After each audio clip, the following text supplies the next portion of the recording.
Apple's latest iteration of its iPad Pro lineup is finally available, and the new, slightly larger 10.5-inch Pro set a clear definition for what a Pro iPad is. Aside from its slightly larger size, the design of the 10.5-inch model is not all that different from 2016's 9.7-inch iPad Pro. Obviously, there's the larger footprint, coming in slightly taller at 9.8 inches versus 9.4, slightly wider at 6.8 inches versus 6.6, and slightly heavier at 1.03 pounds versus 0.96 pounds. Both models come in at exactly the same thickness. You may think the increase from 9.7 inches to 10.5 isn't much, but thanks to those tiny bezels, the screen size makes a really noticeable difference in the hand when it comes to things like typing and watching videos. The on-screen keyboard is by no means full size like Apple claims, but it is an improvement. Plus, those tiny bezels don't cause any problems when you're holding the tablet. I've not been hitting buttons by accident, it works fine. The space grey finish on the 64GB Wi-Fi only model I bought makes it look even more similar to my 1-year-old iPad Pro. The understated look and feel is typical of Apple's current lineup, only the thinner bezels really give it away. As with other iPad Pro models, the smart connector frees the tablet from the annoyances of Bluetooth and cabling when it comes to external keyboards and other accessories. The new iPad screen looks rich as usual.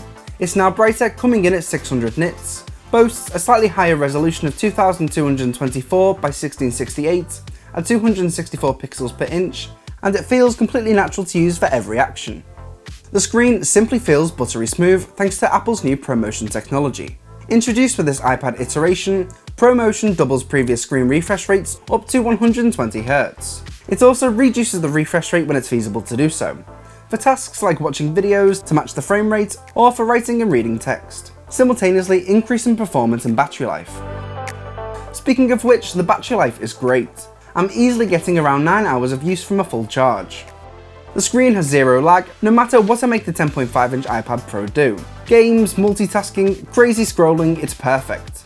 Compared to last year's 9.7-inch iPad Pro, you would obviously expect better performance, and that's thanks to Apple's latest A10X Fusion chip with an embedded M10 coprocessor. The benchmarks I've seen online beat some of Intel's own processors.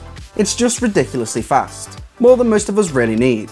If you guys want to see some benchmark tests against the 9.7-inch iPad Pro, let me know in the comments down below and I'll do a full comparison video.